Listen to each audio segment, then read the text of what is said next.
Siebes, congratulations on a good win. What was the catalyst for where you were last week into what you produced tonight? Yeah, I think we just had better intent. With what we did, on both sides of the footy, I thought, our kick chase, all the little things that take effort, not talent or skill. I thought that's what we were really good with, and that's an attitude. And we've been very good all 3 games here at Brookie this year. We're good away against South, but Newcastle and Penrith, we let ourselves down. So I think it was just the boys were really determined to put in a good effort here at home. And what about the way it was all kind of handled in the field? Like, it was a scrappy second half, and you started the second half with 12 men. How pleasing was to kind of manage that? Yeah, that was the most pleasing thing. We had a little bit go against us. With the guy in the sin bin in Ray just before half time, and then we had 2 decisions go against us that looked like tries or taken away from us. It would have been really easy to, I suppose, let that disappointment stay with us, but I thought we moved on to our next job, and that's because of the leaders like Ches, Jake and Tom were able to reset the group. And it's nothing that the coaches send down, it's the 3 leaders on the field, so that's what I was most proud about. What was your thoughts on the sin bin? Like, Craig was talking about his players and the late hits and calling it kind of careless in the modern game, that you're going to put yourself in that position. Is that your thoughts? Yeah, I mean, look, we need to protect the players. It seems as though the last week or 2 that there's certainly been a change of mentality around the use of the sin bin, but without having a look at them again, it is hard for me to comment. But I think we were able to handle Ray getting sin bin. I think Melbourne had 2 players sin bin from memory. So it was a good contest, right? And it wasn't quite the Battle of Brookie, but it was a good contest.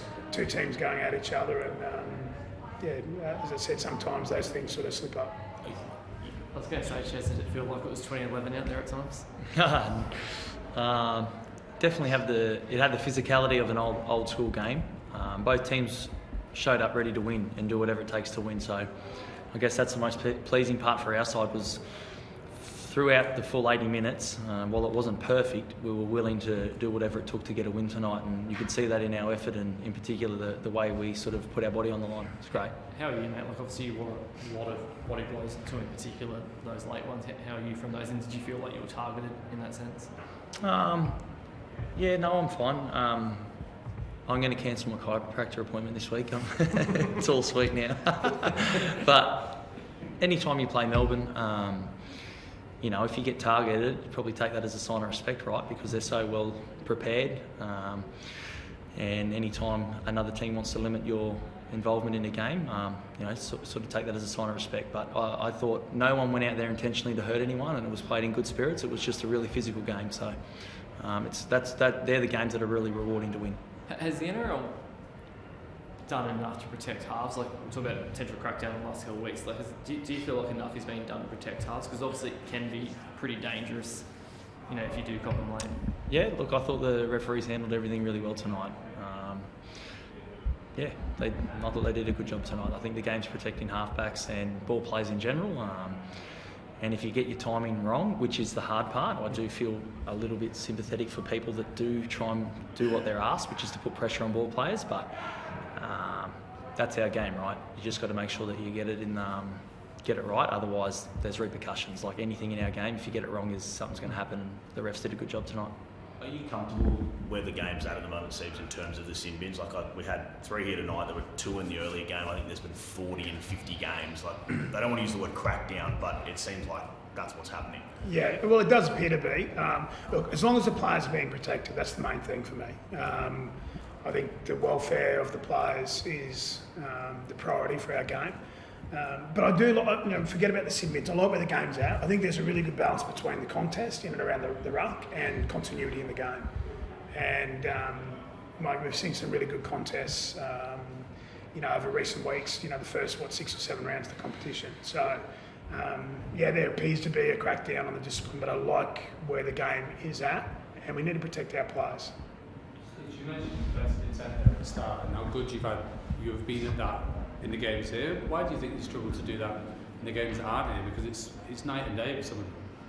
Yeah, it's a really good question. Obviously it's a mental thing or an attitude, and that's one thing we need to close the gap between our best and our worst performances. When we're away. But I think we've played 6 games now. And probably for 10 or 11 halves, we've been pretty good. I reckon we've probably had 2 halves where we've been way off the pace, and one of them was last week against Penrith. So, that's our challenge. But it's a good challenge to have. It's a great challenge for our leaders and myself as a coach and our coaching team. See how we can close the gap when we play away. Do you expect to be here? So 6 games is a decent block as a quarter of the season.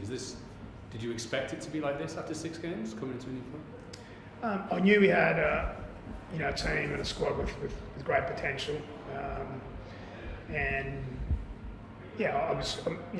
really confident where we're trying to go. I'm really confident in our leaders on the field.